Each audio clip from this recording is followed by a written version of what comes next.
En esta noche nos vamos a gozar como en otras ocasiones, solo que quiero comenzar un poquito diferente y quiero compartir con ustedes una historia muy linda que me ocurrió en Corea en mi primera asignación en servicio activo en 1997. Cuando fui asignado a una unidad de aviación, para mí, yo pedí ser asignado a una unidad de aviación porque estaba en la Guardia Nacional en una unidad de aviación. Y me asignaron a una unidad de aviación. En esa unidad, regularmente la gente de aviación en el ejército tienden a ser mucho más calmados, menos agresivos que el resto de los soldados, unidades de artillería o de infantería. Así que estaba muy contento con mi nueva unidad, solo que yo tenía un problema. Yo no sabía hablar inglés. Y el gobierno de los Estados Unidos me puso en servicio activo sin saber hablar inglés. Y yo les dije cuando me llamaron que yo no sabía hablar inglés en mi poco inglés que sabía. Y el caballero que me llamó del Pentágono me dijo, no, usted va a estar bien, you're gonna be okay. Y entonces, bueno, yo le dije, pues, si usted dice eso, pues yo acepto el reto. Así que en Corea, cuando llegaban los soldados donde mí, yo estaba muy nervioso. Los soldados llegaban y yo me sentaba como todo buen consejero a escuchar solamente porque yo no podía hablar. Yo entendía gran parte de lo que me decían, pero eso era todo lo que yo podía entender. Pero le decía solo algunas pocas palabras que apenas a través de los días iba aprendiendo. Bueno, el coronel me decía, no te preocupes, tú lo vas a aprender, ten paciencia. Y gracias a Dios me tocó un coronel católico que regularmente son los mejores en el ejército. Y este hombre fue muy paciente conmigo. Pero yo estaba desesperado. Señor, ¿cómo tú me pusiste en esta situación sin que yo pudiera hablar este idioma? Si tú dijiste que el que tenga falta de sabiduría, demándela de ti, yo la demando en este momento. Bueno, y me fui a buscar a alguien, porque yo soy de los que le pido ayuda a Dios y me lanzo a buscarla. O sea, no espero que Él me la traiga. Y me lancé por el puesto buscando a alguien que me enseñara inglés. Llegué a una de las oficinas, al centro comunitario, y allí encontré una mujer de casi 6 pies, jovencita ella, ojos azules, pelo rubio, toda una gringa. Y cuando le hablé en el inglés que yo sabía, my broken English, ella me contestó en perfecto español.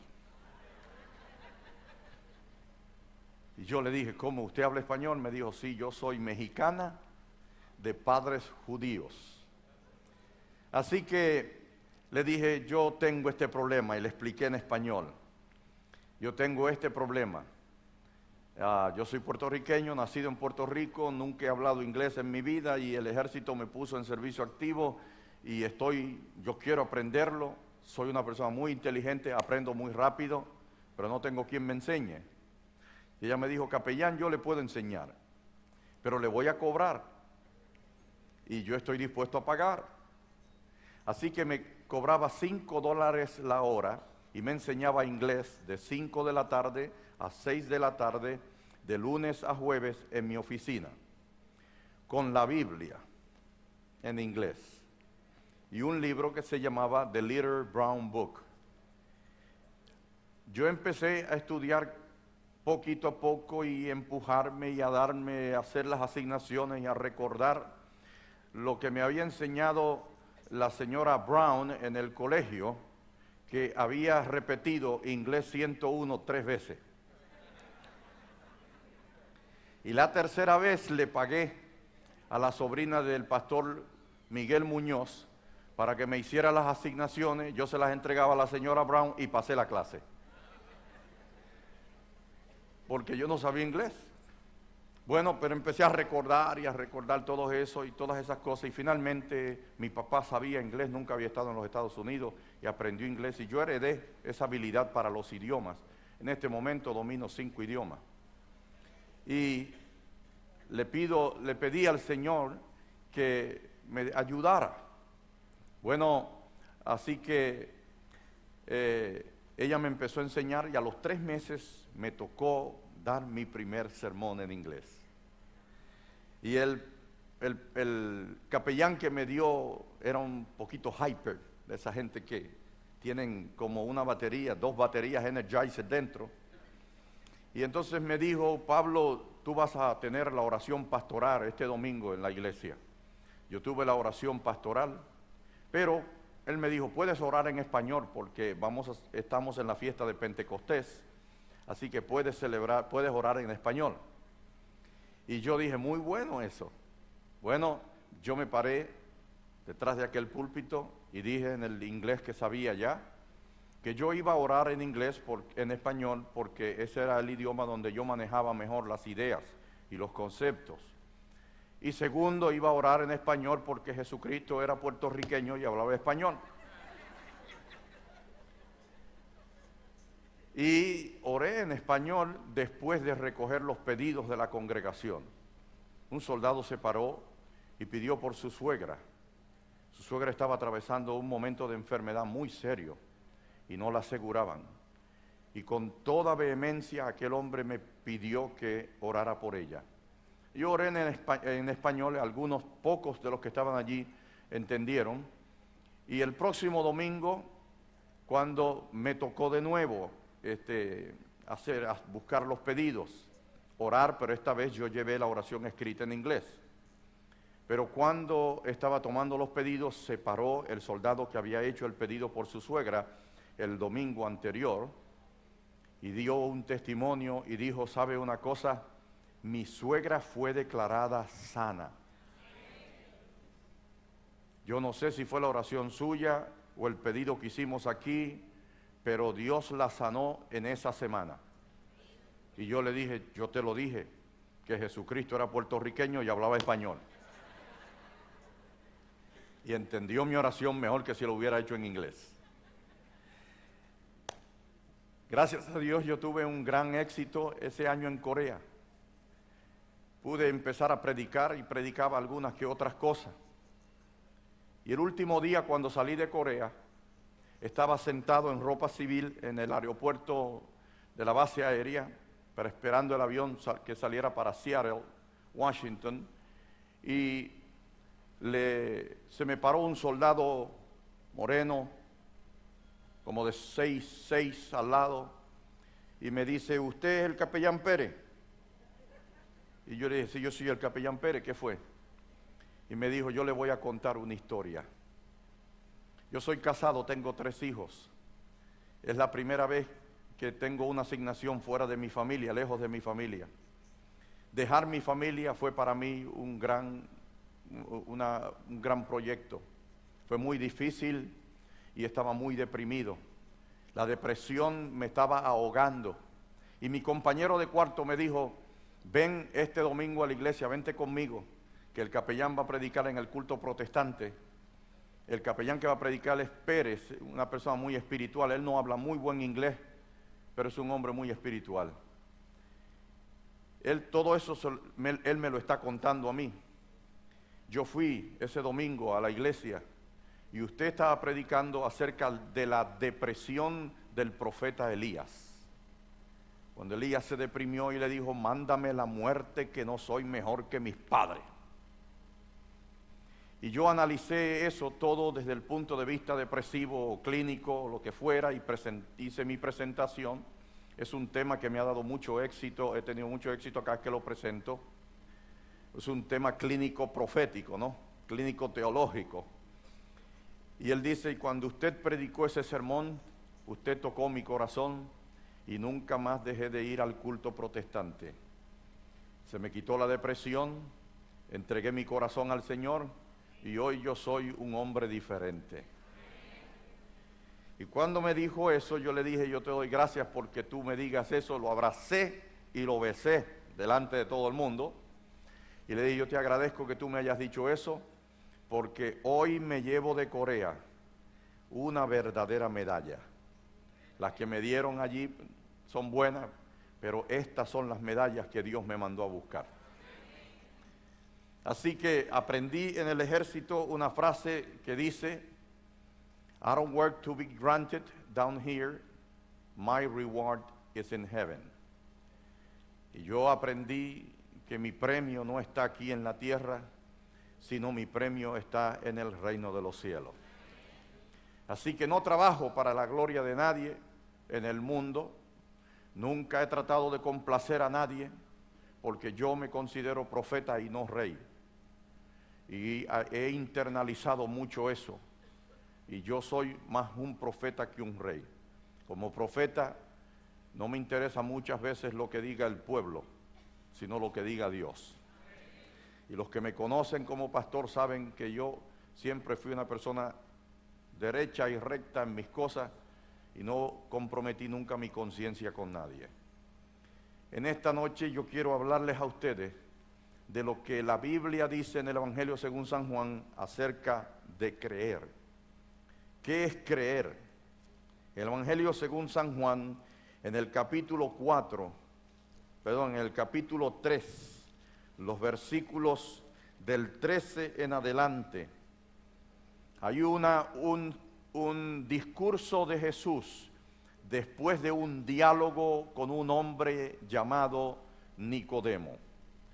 Nicodemo era un hombre de la élite judía, un hombre que conocía mucho y que dentro de la élite judía estaba considerado como un maestro. Y ahora hay aquí un encuentro de un maestro con letra minúscula frente al maestro con letra mayúscula. Y estos dos maestros ahora van a entablar un diálogo que nosotros vamos a tratar de analizar aquí, que fue lo que pasó en ese diálogo. Los versículos del 13 en adelante son la respuesta que Jesús le dio a Nicodemo. Y leemos, si usted quiere leer junto conmigo. Nadie subió al cielo, sino el que descendió del cielo, el Hijo del Hombre que está en el cielo. Como Moisés levantó la serpiente en el desierto, así es necesario que el Hijo del Hombre sea levantado, para que todo el que crea en él tenga vida eterna. Porque tanto amó Dios al mundo, que dio a su Hijo único, para que todo el que crea en él no perezca, sino que tenga vida eterna. Porque Dios no envió a su Hijo al mundo para condenar al mundo, sino para que el mundo sea salvo por él. El que cree en él no es condenado, pero el que no cree ya es condenado, porque no creyó en el nombre del único Hijo de Dios. Y esta es la condenación. La luz vino al mundo y los hombres amaron más las tinieblas que la luz, porque sus obras eran malas. Todo el que obra el mal aborrece la luz y no viene a la luz, para que no sean descubiertas sus obras. Pero el que vive de acuerdo a la verdad viene a la luz, para que se manifieste que sus obras son hechas en Dios. El contexto de este versículo es un discurso que le fue dado, como dije anteriormente, a Nicodemo, un maestro de Israel. Él sabía muchas cosas, pero no las que tenía que saber para sacar al pueblo de la obscuridad. En este capítulo hay una contienda entre la obscuridad y la luz, entre las tinieblas y la luz. Hay una contienda, una lucha aquí, tensa. Nicodemo llegó de noche, a Jesús lo cita de noche, pero Nicodemo cita de noche a la luz del mundo. Citó a Jesús, Jesús era la luz del mundo. Y hay una contienda desde el principio en el capítulo, hay una lucha entre la luz y las tinieblas. Nosotros podíamos decir que esa frase es una frase sinónima a una expresión que usamos en el adventismo, que es el gran conflicto. El famoso gran conflicto entre las fuerzas del enemigo y las fuerzas de Dios. El discurso fue dado a Nicodemo, un hombre que conocía mucho, sabía bastante, pero no lo suficiente para sacar al pueblo de sus problemas. De maestro a maestro, Jesús le planteó la necesidad de un camino, de un cambio radical, no en el pueblo, sino en la vida de él, para que entonces fuera de impacto en los que él enseñaba. Un cambio radical que lo transformara en un maestro diferente, uno que pudiera enseñar cosas celestiales y no cosas humanas. ¿Cuáles son esas cosas celestiales que Nicodemo tenía que enseñar, que no sabía? Jesús le dijo: te he hablado cosas humanas y no las entiendes. ¿Cómo vas a entender las cosas celestiales? El problema de Nicodemo no era ni que necesitaba bautismo ni ninguna de esas cosas. Nicodemo era bautizado, un miembro fiel, daba buenos diezmos, era una persona de la élite de la iglesia. Era Nicodemo. Pero Nicodemo era un hombre confundido, vivía en tinieblas y estaba mal guiando al pueblo, enseñando al pueblo cosas que no eran correctas. Y el Espíritu de Dios, el agua del Espíritu que limpia de las inmundicias el corazón, necesitaba entrar en la vida de Nicodemo, y Jesús le dijo: tú necesitas nacer de nuevo. ¿Usted sabe lo que es eso? Que le digan a usted, usted es maestro de la universidad, y venga alguien y le diga: usted necesita volver a kindergarten.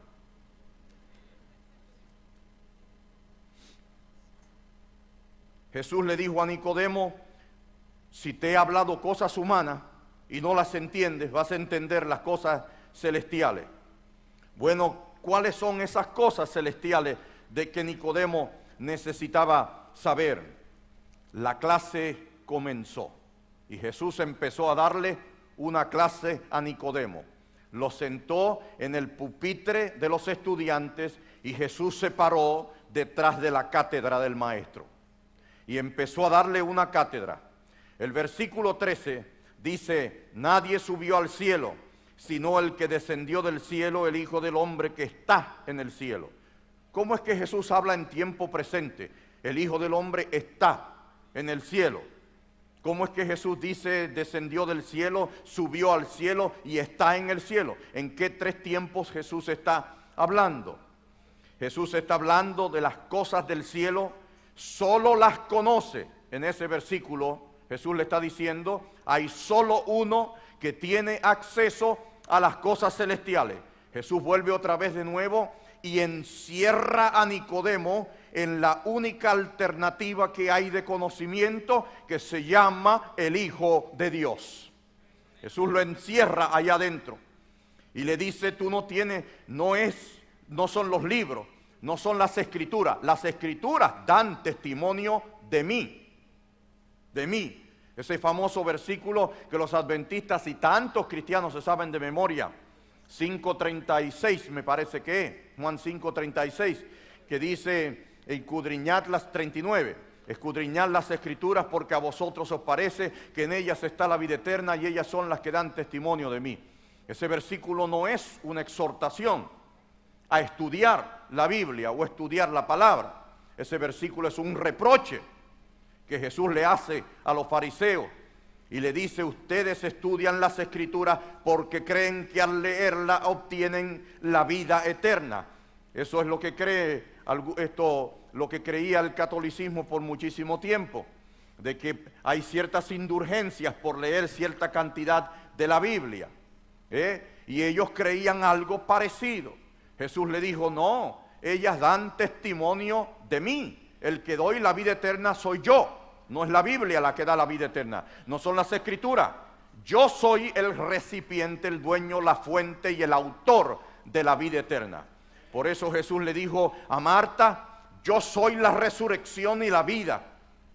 Jesús pudo haber utilizado un solo término, pero usó dos: la resurrección y la vida. ¿Por qué Jesús usó dos términos? Bueno, porque la resurrección, Él es la resurrección. A los que se han muerto, Él es el que le da la vida. Y Él es la vida porque es la fuente misma de ella, de donde emana. Tú estás vivo porque Él quiere que estés vivo. Y si te moriste, si vuelves a la vida, tú vuelves a la vida solo porque Él es el que resucita los muertos. Ahora, cuando Jesús, que es el autor, el dueño, el poseedor de todas las cosas, la Biblia dice que Él mismo, Jesús, de su propia boca dijo: todo poder me es dado en el cielo y en la tierra. Todo poder me es dado en el cielo y en la tierra. Todo lo posee el Hijo de Dios. Él es dueño del sepulcro, Él es dueño de la muerte, Él es dueño de todas las cosas que existen en esta tierra. Nuestro enemigo, que tenía parte, príncipe de este mundo, como Jesús lo llama, tenía parte de la autoridad de este mundo. Su autoridad es una autoridad quebrantada, una autoridad quebrada, y solo la posee por un tiempo, porque dentro de poco, no sé cuánto tiempo tardará el retorno y el advenimiento del Señor Jesucristo, pero cuando Cristo se presente en esta tierra, se acabaron sus días de gracia, o sus días de misericordia, si de esa manera usted quiere llamarle. Las cosas del cielo solo las conoce el Hijo de Dios, y por eso Él le dice: el que ha estado en el cielo es el único que descendió del cielo, y el Hijo del Hombre está en el cielo. Jesús le dice: el trono, el lugar, la posición que yo tengo allí no le ha sido dada a nadie. Cuando yo abandoné el cielo, aún retengo el título y la autoridad que yo poseía en el cielo. Él perdió la gloria y le pidió al Padre: Padre, devuélveme aquella gloria que tuve cerca de ti antes que el mundo fuese. Por eso le fue fácil a Lucifer tratar de tentar a Jesús en las tres tentaciones, que aunque Juan no lo menciona, es Mateo el que menciona eso. Por eso le fue fácil a Satanás venir y decirle: si tú eres el Hijo de Dios, di que estas piedras se hagan pan. Y en la segunda tentación vuelve y le dice: bueno, si tú eres el Hijo de Dios, lánzate por aquí. En dos de las tentaciones trató de poner en duda en la mente, de sembrar en la mente del Hijo de Dios que no era el Hijo de Dios. ¿Por qué? Lucifer había estado en gloria. Lucifer había visto al Hijo de Dios en plenitud de gloria. Y ese que estaba allí, después de 40 días de ayuno, no se parecía en nada al Hijo de Dios que él había visto en el cielo, al príncipe de la luz, al príncipe de los cielos, a la majestad de los cielos. Igual a Dios en esencia y en todo y en autoridad. Lucifer lo conocía muy bien, y cuando lo vio allí demacrado, sediento, muerto de hambre, le dijo: ¿tú estás seguro que tú eres el Hijo de Dios? Pruébamelo, pruébamelo, pruébame que tú eres el Hijo de Dios. Y Jesús le dijo: yo a ti no te tengo que probar nada. La identidad y la seguridad de que yo soy el Hijo de Dios proviene de la boca de Dios.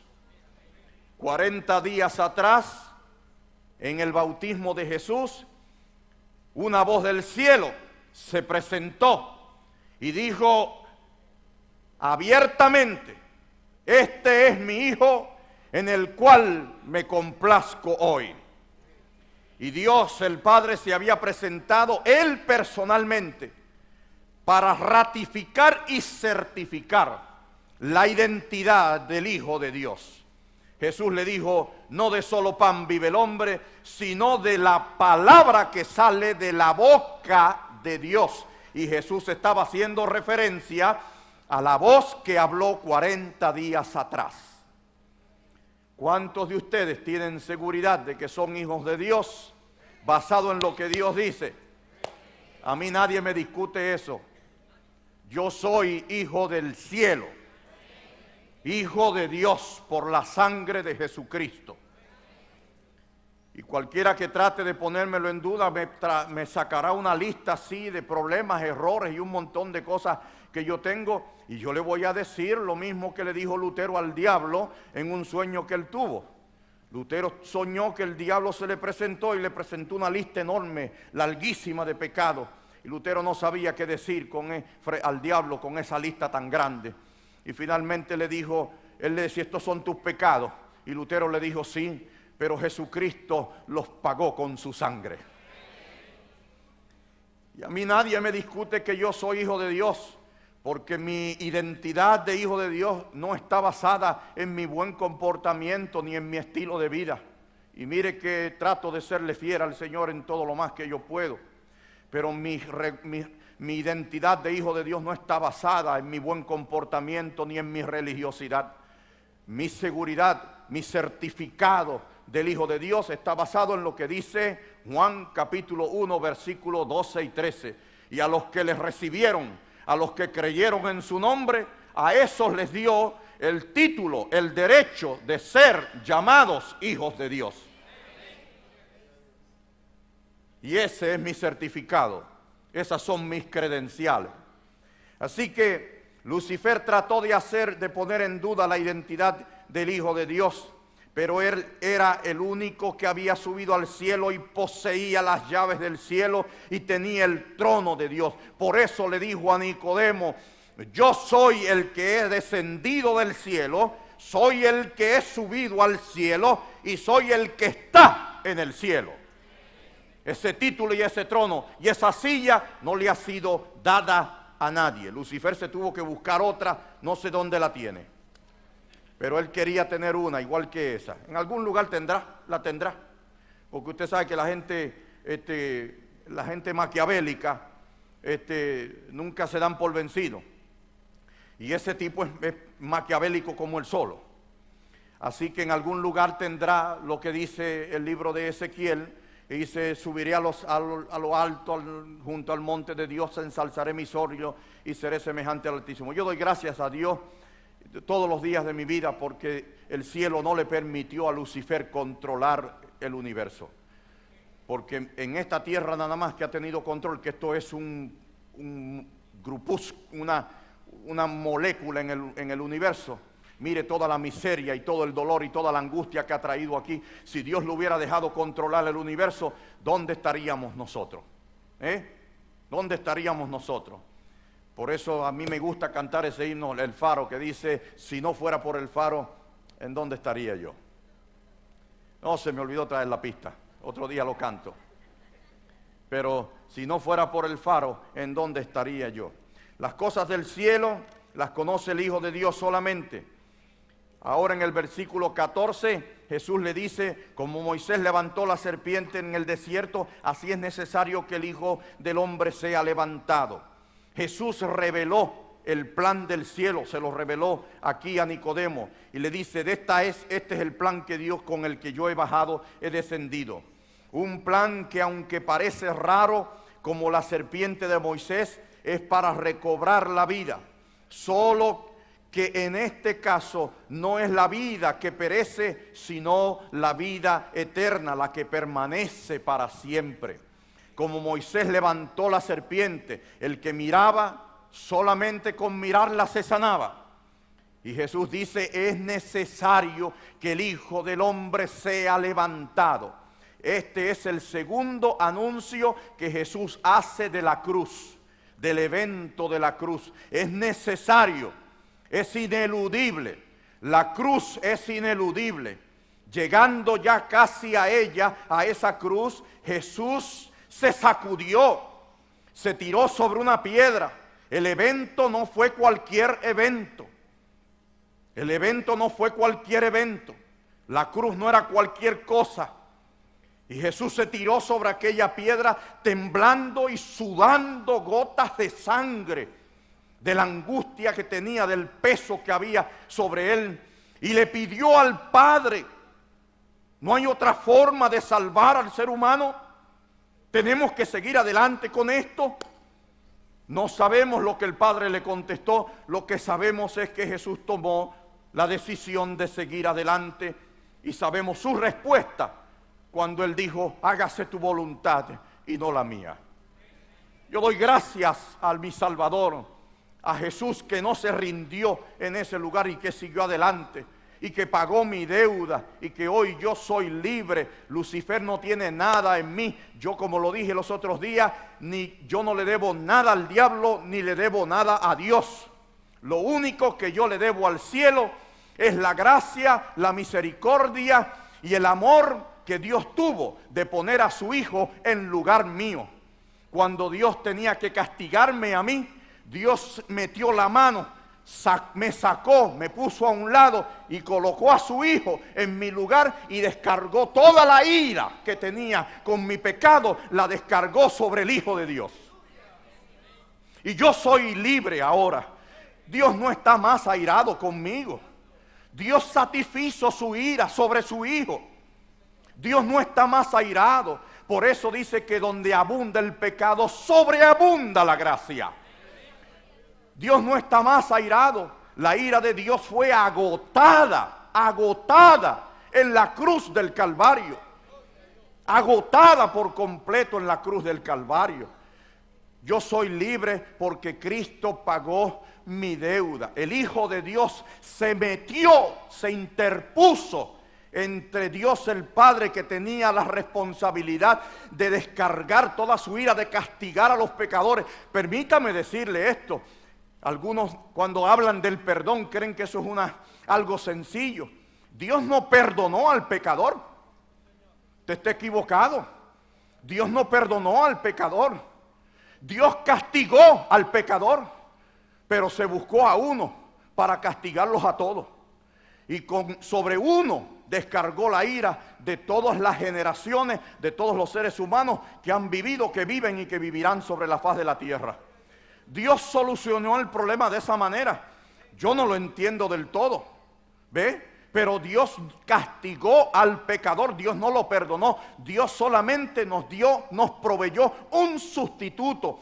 Y ese sustituto tomó nuestro lugar y nosotros somos libres. Y al no tener deuda con Dios, Dios nos da la bienvenida al reino eterno.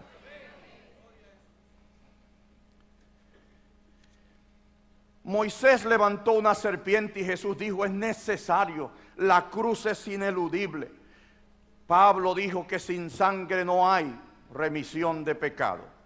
La cruz era ineludible. Pero ¿quién mató a Jesús en la cruz del Calvario? ¿Quién lo mató? Vamos a hablar un poquito de eso más adelante. ¿Quién mató a Jesús? Mel Gibson. ¿Han ustedes oído hablar de Mel Gibson? El cineasta que hizo la película La Pasión. Mel Gibson basó su película en el Evangelio según San Juan.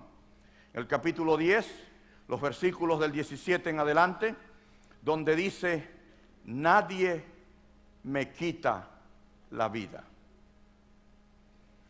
En Mateo, en Lucas y en Marcos hay acusaciones de que los judíos, el clero, Pilato, no sé quién más mató a Jesús. Incluso Pedro en el libro de los Hechos dice: vosotros matasteis y crucificasteis al Hijo de Dios. Le dice a los judíos que estaban allí, incluyendo a los esparcidos que no estuvieron en la crucifixión. Los incluyó a todos y los culpó a todos por completo. Porque allí habían 17 naciones del Ponto, de África, de Medo-Persia, de todas partes habían allí, porque ellos peregrinaban para esa fiesta de Pentecostés. Y Pedro se lanzó un discurso allí que acusó a todo el mundo. Usted sabe, así que todo el mundo se sintió culpable. Pero permítame decirle, el tiempo más tarde, cuando sale el Evangelio según San Juan, Jesús dice de su propia boca: nadie me quita la vida. Yo de mí mismo la pongo y yo la vuelvo a tomar. Si Jesús hubiera muerto producto de un plan maquiavélico de los líderes religiosos, si la muerte de Jesús es producto de un plan maquiavélico de Caifás y su gente, si Jesús es producto del plan político de Pilato, si la muerte de Jesús es producto de un error del gobernante, si la muerte de Jesús es producto de los malos, de los delincuentes, de los que estuvieron allí, la muerte de Jesús no puede servir para redimirme a mí del pecado. Porque la muerte de Jesús hubiera sido un asesinato, un crimen. Pero la muerte de Cristo es un ofrecimiento vicario de amor y de misericordia que fue trazado antes de la fundación del mundo. La muerte de Cristo corresponde a un plan, sí. ¿Quién mató al Hijo de Dios? Dios mató a Dios. Dios crucificó a Dios. Dios se olvidó de Dios. Dios rechazó a Dios en la cruz del Calvario. Esas fueron las frases que utilizó Lutero para poder explicar el evento de la cruz. En la cruz del Calvario, Jesús pudo haber muerto de los latigazos. Jesús pudo haber muerto de aquella cruz pesada sobre él que le rompía el omoplato, el hombro y todos los músculos que traía ahí encima. Jesús pudo haber muerto simplemente de deshidratación, pero no se murió ni de los latigazos, ni se murió de la deshidratación, ni se murió de la cruz pesada encima. No se murió ni del lanzazo que le dieron, que le perforó un pulmón completo. Jesús se murió cuando a él le dio la real gana. Gloria a Dios. Jesús se murió cuando a él le dio la gana de morirse. Y le dijo públicamente allí: Padre, en tus manos encomiendo mi espíritu. Él se murió cuando él quiso morirse, porque su sacrificio fue vicario de amor y de misericordia. ¡Que viva Jesús!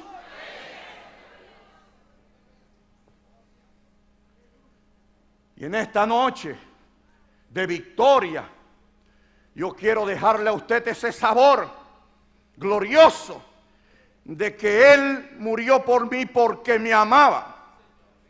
Hay un himno compuesto que dice: When he was on the cross, I was on his mind. Cuando Él estuvo en la cruz, yo estaba en su pensamiento. Y permítame decirle con todo el corazón, esas ideas y esos pensamientos me llenan a mí de tal manera que el lenguaje se me vuelve raquítico para yo poder explicar lo que yo siento por dentro. Bendito sea el Señor. Alabado sea Dios. Jesús anunció el evento de la cruz por segunda vez y establece que ese evento es necesario para incorporar la vida eterna de nuevo en los seres humanos. Cuando Adán y Eva, nuestros primeros padres, pecaron, esos primeros padres perdieron por lo menos 7 cosas, por lo menos 4 cosas principales perdieron. 7 se le habían dado, pero 4 de ellas las perdieron sin poderlas recobrar, y Dios tuvo que hacerse cargo de esa búsqueda. Ellos perdieron la vida eterna, perdieron el proceder correcto, la inocencia, perdieron el hogar que Dios les dio y perdieron su comunicación cara a cara con el cielo. Esas 4 cosas las perdieron. Y cuando el Hijo de Dios viene a esta tierra, el Hijo de Dios se encarga de restablecer la primera que se perdió, que fue la vida eterna. Y le dijo: el que cree en mí, aunque esté muerto, vivirá. Juan 3:16 dice: porque de tal manera, dígalo conmigo, que dio a su Hijo unigénito, para que todo aquel que en Él crea no se pierda, sino que tenga, ¿qué? Vida eterna. Dígalo de nuevo: vida eterna. Otra vez: vida eterna. Para que tenga vida eterna, no para que recobre la vida y se vuelva a morir como Lázaro. Jesús lo resucitó, lo trajo, pero lo que le dio fue simplemente la vida circunstancial que vivimos. La vida eterna todavía no la ha recibido. La vida eterna, Jesucristo recobró la vida eterna que la habíamos perdido. Jesucristo recobró el hogar que habíamos perdido, y por eso mi primer sermón fue acerca de ese hogar. Hay moradas en la casa de mi Padre. Me voy y voy a buscar arreglar esas moradas, y vendré y os tomaré, para que donde yo estoy vosotros también estéis. Jesús restauró nuestra comunicación cara a cara con Dios, y Pablo dice en el libro de Hebreos que tenemos acceso directo al trono de la gracia. Acceso directo al trono de la gracia. Y nuestra inocencia y el pensar y el pensamiento, Pablo dice que el que se coloca bajo la tutela y la enseñanza del Espíritu Santo, llegamos a adquirir la mente de Cristo. Eso dice el apóstol Pablo. Y a pensar correctamente. Agua limpia que entra y limpia de las inmundicias. Que limpia de todas esas inmundicias. Cuando a mí me invitaban a bailar cuando era muchacho, no me lo decían 2 veces. Las piernas seguidas se me movían cuando decían baile. Y arrancaba yo para allá a bailar. ¿Te ve? Pero ahora Pablo dice en el capítulo 6 del libro de Romanos que hay que aprender a usar los miembros como instrumentos de justicia. Porque habéis sido bautizados en la sangre de Cristo Jesús. Eso quiere decir que antes yo usaba mis pies para estar bailando toda la noche, pues ahora los tengo que usar para estar parado predicando toda la noche. ¿Ve? Antes usaba mi boca para decir blasfemias y tonterías y estupideces. Ahora uso mi boca para alabar el glorioso nombre de mi Salvador. Cuando antes usaba las manos para pelearme en la calle, o me daban a mí o yo le daba a él.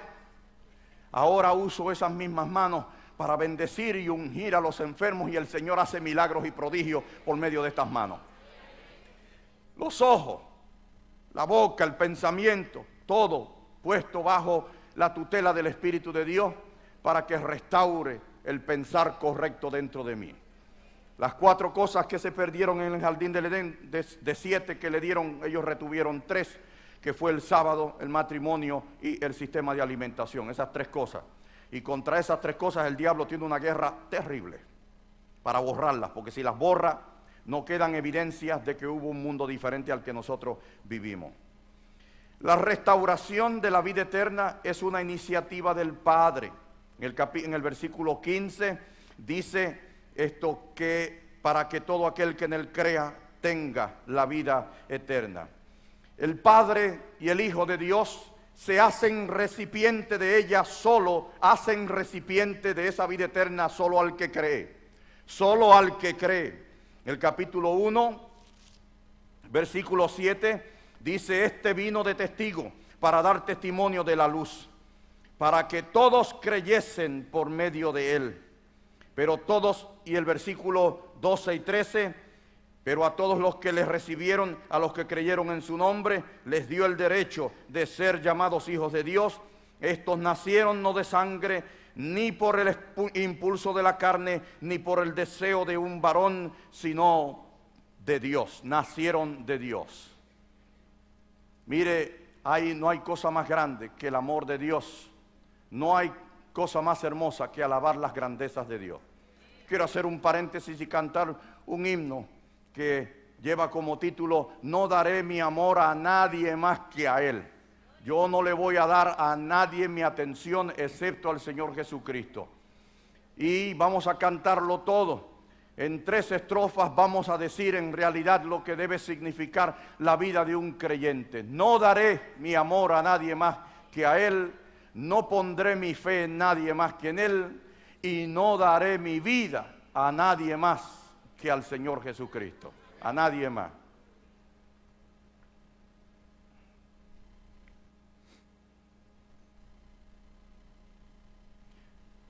Vamos a ver si lo podemos cantar y tú nos sigues ahí, buscas el tono. No daré mi amor a nadie más que a Él. ¿Cuántos se lo saben? Ok, los demás aprenderlo. No daré mi amor a nadie más que a Él. No daré mi amor a nadie más. No daré mi amor a nadie más. Porque solo Él me puede sostener. No pondré mi fe en nadie más que en Él. No pondré mi fe en nadie más que en Él. No pondré mi fe en nadie más. No pondré mi fe en nadie más, porque solo Él me puede sostener. No daré mi vida a nadie más que a Él. No daré mi vida a nadie más que a Él. No daré mi vida a nadie más. No daré mi vida a nadie más, porque solo Él me puede sostener. Otra vez. No daré mi amor a nadie más que a Él. No daré mi amor a nadie más que a Él. No daré mi amor a nadie más. No daré mi amor a nadie más, porque solo Él me puede sostener. En esta noche esa debe ser su decisión y debe salir de aquí con esa decisión.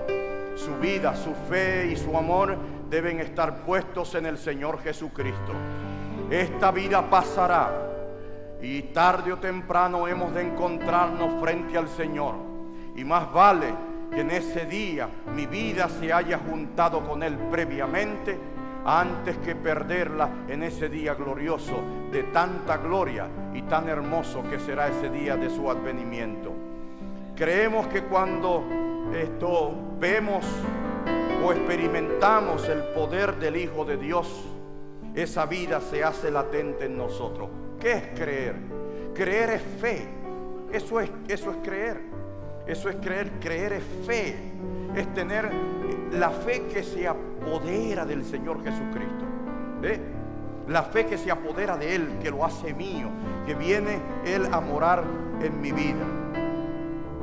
En el capítulo 1, versículos del 48 al 51. Al 51 hay unos versículos que hablan acerca del Hijo de Dios, de lo que es creer. En el capítulo 1, versículo 48, dice: Natanael le preguntó: ¿de dónde me conoces? Respondió Jesús: antes que Felipe te llamara, cuando estabas debajo de la higuera te vi. Respondió Natanael: Rabí, tú eres el Hijo de Dios, el Rey de Israel. Jesús respondió: ¿crees porque te dije, te vi debajo de la higuera? Cosas mayores que estas verás. Y agregó: os aseguro que de aquí en adelante veréis al Hijo al cielo abierto y los ángeles de Dios que suben y descienden sobre el Hijo de Dios. El que cree se hace recipiente de cosas mayores que estas. Se hace recipiente de la vida eterna. Se hace recipiente del poder. En el capítulo 2, versículo 11, dice en ese versículo: este milagro en Caná de Galilea fue la primera señal que hizo Jesús. Así reveló su gloria y sus discípulos creyeron en él. Versículo 22 dice: y creyeron en la palabra de Jesús y en la escritura. Versículo 23 dice: y creyeron en su nombre al ver las señales que hacía. Los milagros tienen que ocurrir. Una iglesia que no cree en milagros, una iglesia que no cree en el poder de Dios, una iglesia que no cree en la sanidad, una iglesia que no cree en la sanidad divina ni en el poder que tiene Jesucristo para sanar a través de las manos de sus siervos y de sus ministros, es una iglesia pobre y miserable, una iglesia perdida, es una iglesia legalista. Eso es pura religión. Una iglesia tiene que creer en los milagros, porque los milagros son la señal de la evidencia del poder de Dios en medio de nosotros. Tienen que creer en eso. Cuando era pastor en Vega Alta, en Vega Baja, una niña vino donde mí. Tenía 18 años, quería casarse, pero tenía miedo de casarse. Tenía unas ideas equivocadas sobre la vida sexual. Finalmente las aclaramos, se casó. Después de casarse vino con otro problema. No salía embarazada. Yo la ungí, porque el Señor es el que abre la matriz. Así que la ungí y le pedí al Señor que la colmara del privilegio de ser madre y de tener hijos. Ella tuvo una niña, salió embarazada y tuvo una niña. Cuando nació la niña, todo estaba bien. La niña empezó con reflujo y finalmente fue a parar al Hospital San Pablo en Bayamón. Una noche a las 3 de la mañana la abuela llegó a mi casa.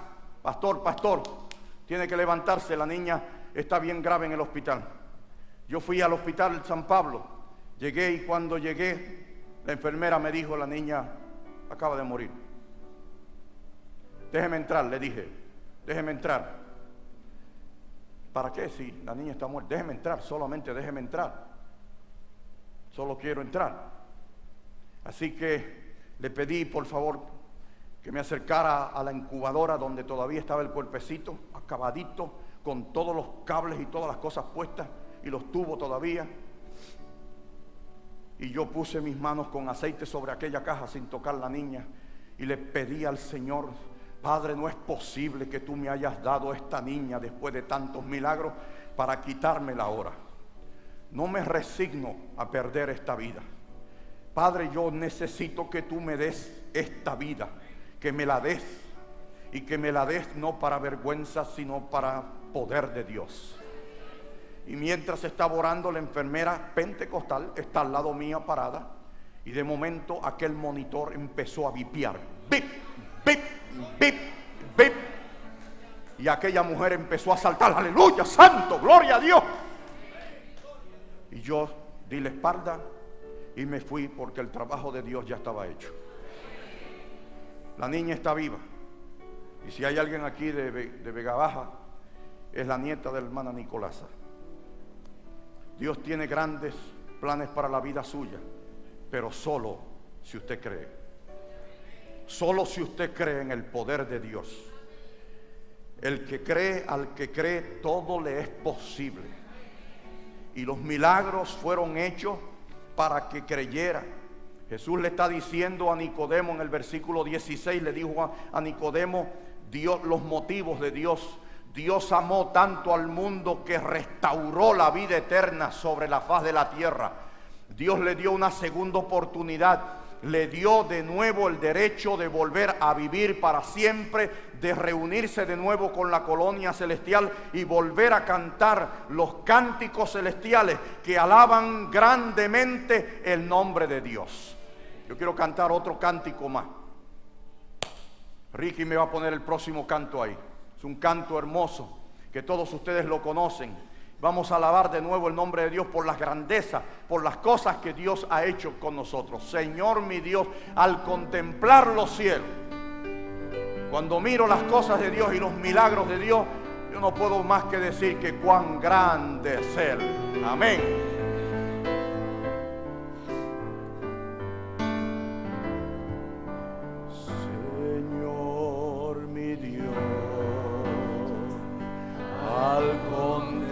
Los cielos, el firmamento mirando en derredor, y al oírte en retumbantes truenos,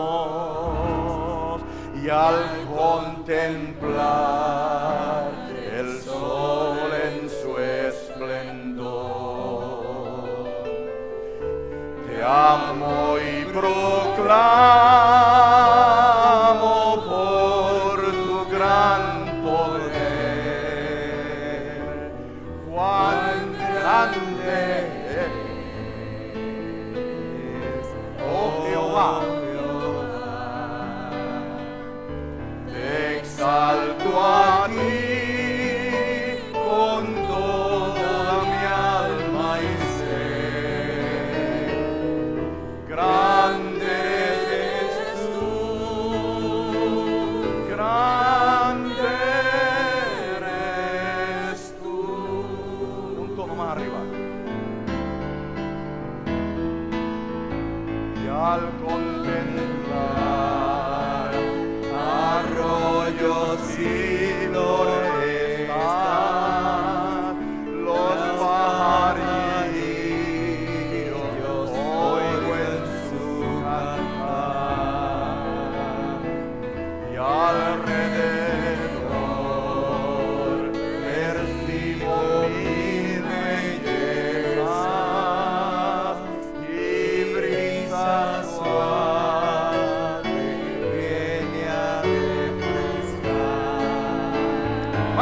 ahora. Te amo y proclamo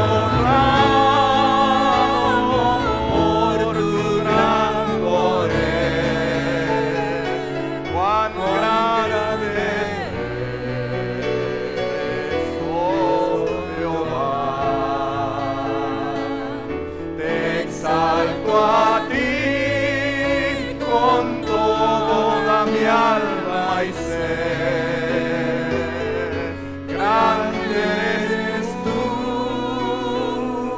grande eres tú.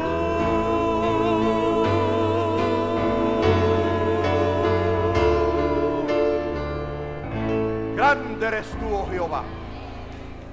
Grande es mi Dios, poderoso es el Señor.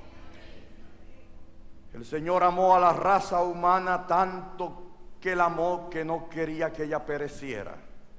Restauró de nuevo el derecho de la vida eterna a través del Hijo de Dios. Y el versículo 17 dice que el descenso del Hijo de Dios fue para salvar, no para condenar. Ay, cómo le gustan a algunos cristianos andar condenando a los demás y echándole cargas. Y los hermanos llegan a la iglesia para escuchar un buen sermón y se fueron deprimidos porque el sermón que predicó el anciano está lleno de deberes y de no sé cuántas cosas más y de condenación. Y aquí no hay nadie que sea santo, y por ahí sigue cuando tú saliste de la iglesia, tú eres una filtrafa. En vez de acordarte que a pesar de los errores que cometemos, Dios en su infinito amor nos ama. Por eso usted está esta noche aquí, porque los pecados que cometió hoy no se los contaron. Dios extendió su gracia y le dio la vida. Si no, se hubiera muerto. Estuviéramos diciendo: el hermano fulano de tal hay que visitarlo en la Buxeda o en donde sea.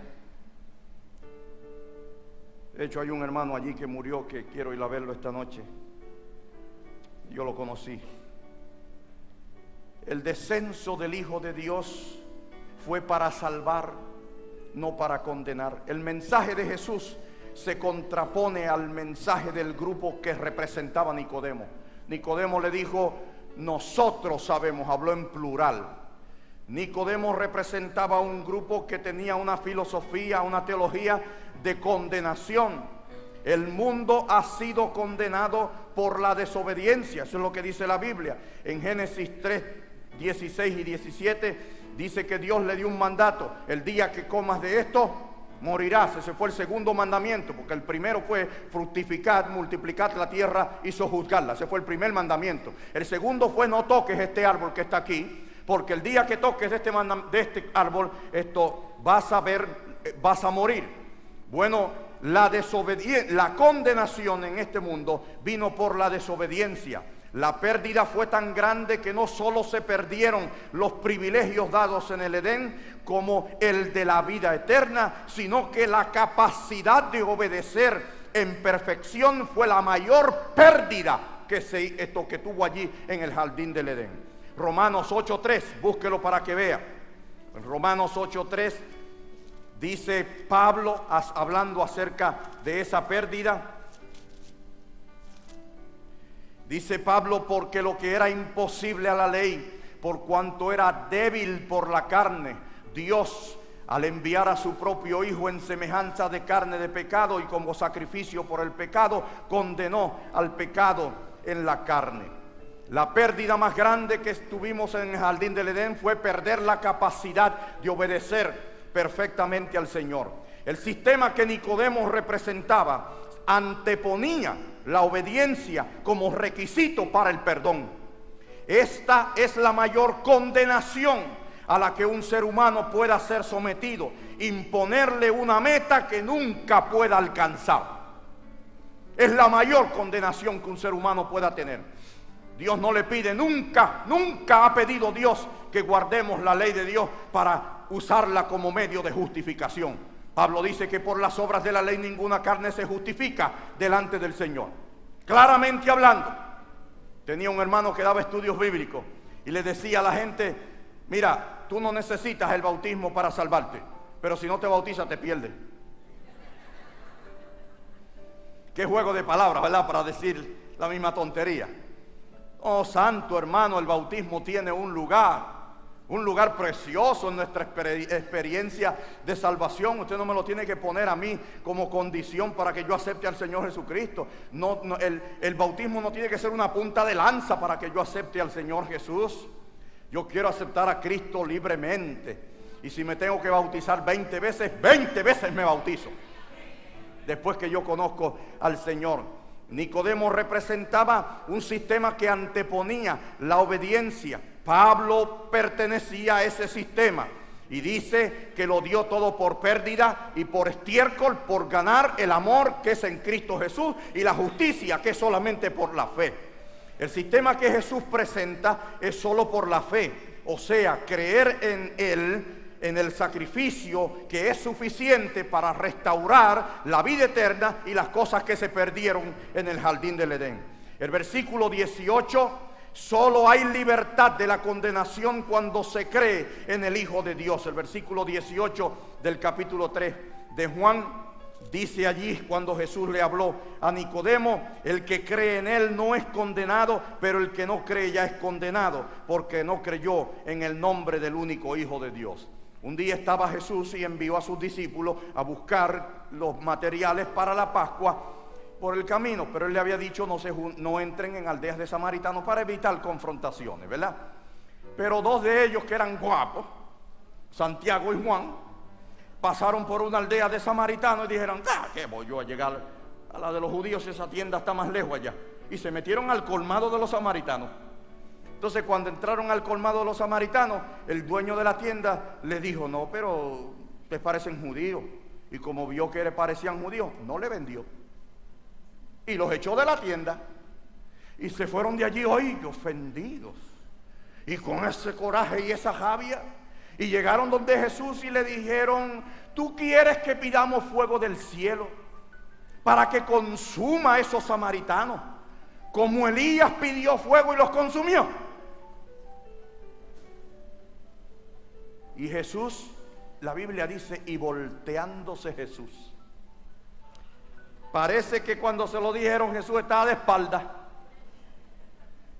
Se lo dijeron de espalda, y cuando Jesús oyó la caballada que estaban diciendo, se volteó y le dijo: el Hijo del Hombre no vino a destruir las almas de los hombres, sino a que fueran salvas por medio de Él. Y los reprendió: vosotros no sabéis de qué espíritu soy. El Hijo del Hombre no vino a destruir. Pero ¿cómo vamos a condenar a un condenado?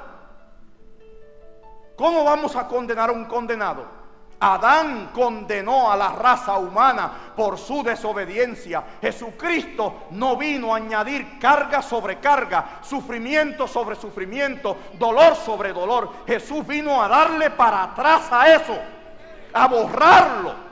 A eso vino a la tierra, a borrar todo eso. Su ministerio es un ministerio de reconciliación, un ministerio de amor, de perdón, de gracia. Eso es su ministerio. Eso es lo que le dijo a Nicodemo: lo que tú estás enseñando está mal. Si tú le pones a la gente la obediencia como requisito para el perdón, tú estás enseñando en oscuridad.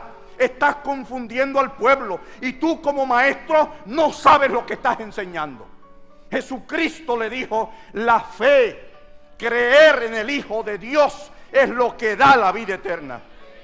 Eso es lo que introduce al creyente dentro del reino divino. Es la sangre del Hijo de Dios, y con tú creer en Él, con eso es suficiente.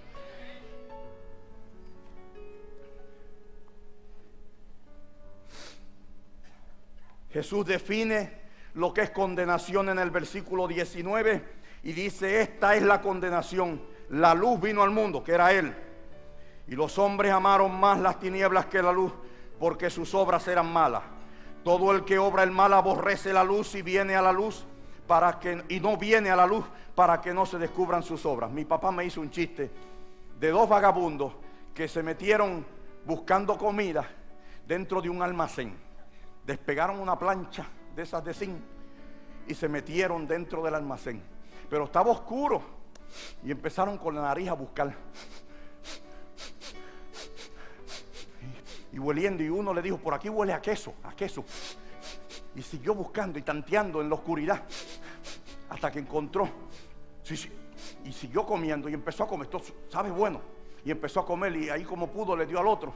Pero uno más siguió buscando hasta que encontró un candil y un fósforo y prendió el candil. Y cuando la luz se encendió, aquel vio que lo que se estaba comiendo estaba lleno de gusanos. Y le dice, apaga esa luz.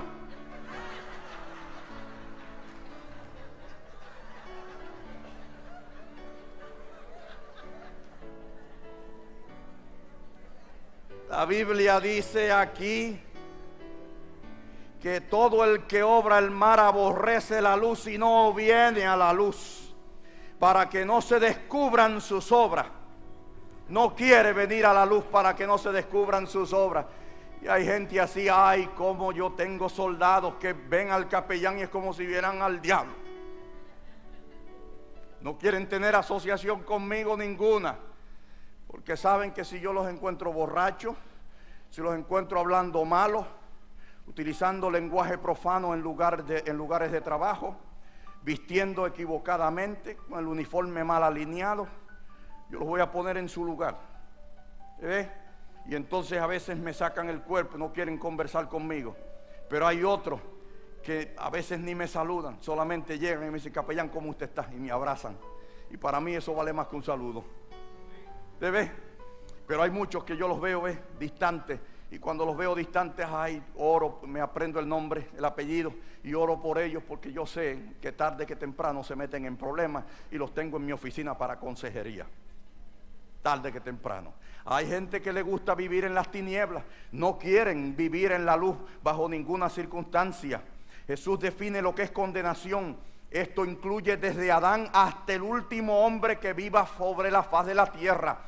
Rechazaron la luz, no les gusta la luz. Nosotros no queremos vivir bajo la luz, solamente los que viven bajo la verdad son los que viven bajo la luz. La conducta que se manifiesta en el versículo 20 y 21 es la conducta de obras aceptables delante de Dios. Pero Jesús no habló de obras hasta que antes de hablar de creer en Él. Jesús habló de obras después de hablar de creer en Él. ¿Cuál es el mensaje que Jesús le da a Nicodemo? Jesús le da a Nicodemo aquí un mensaje. ¿Quién es el verdadero maestro aquí? Jesús le dijo a Nicodemo, tú eres maestro de Israel y no sabes estas cosas. ¿Quién era el verdadero maestro? ¿Quién es Él? Él es el maestro de los maestros.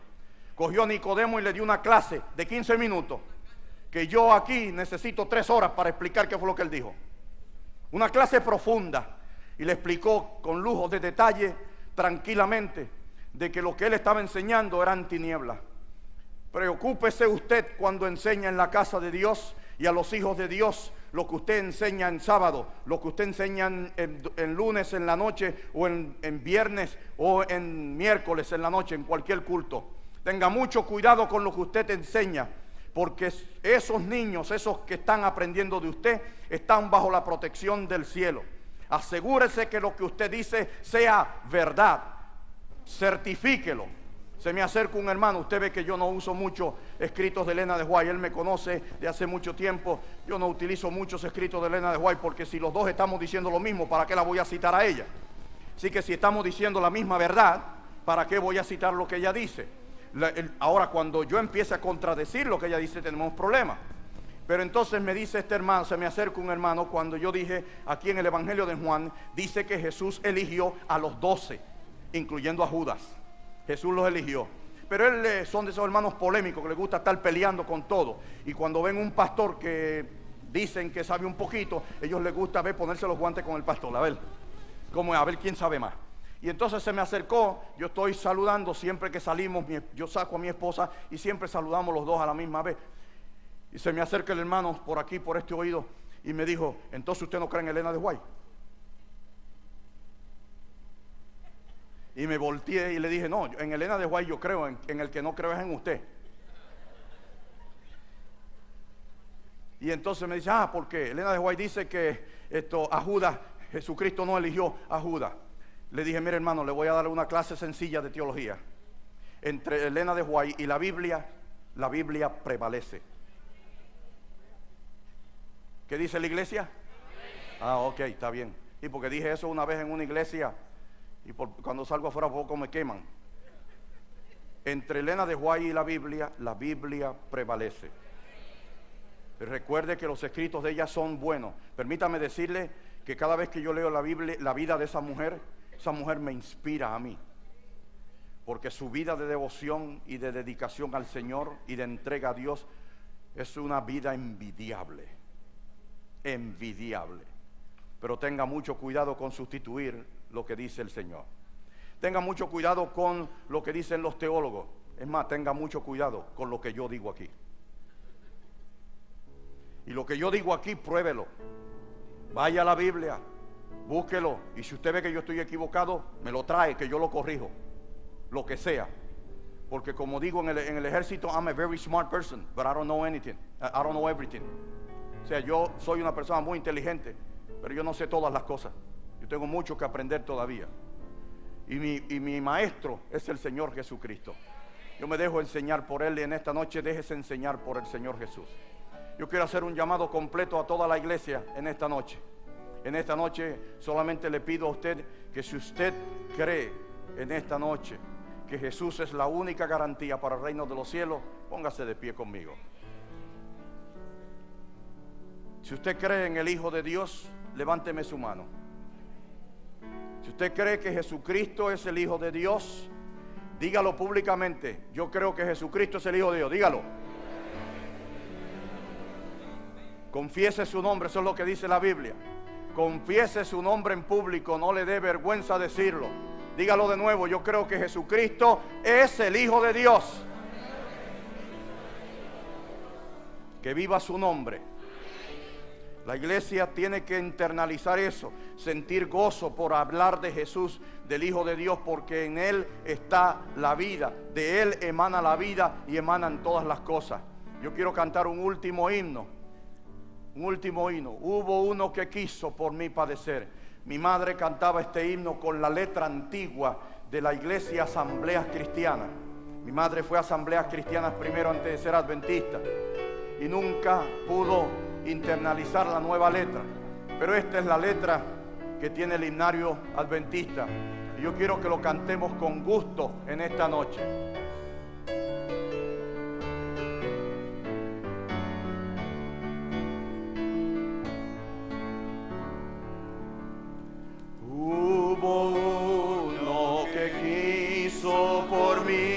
Padecer y morir por mi alma salvar.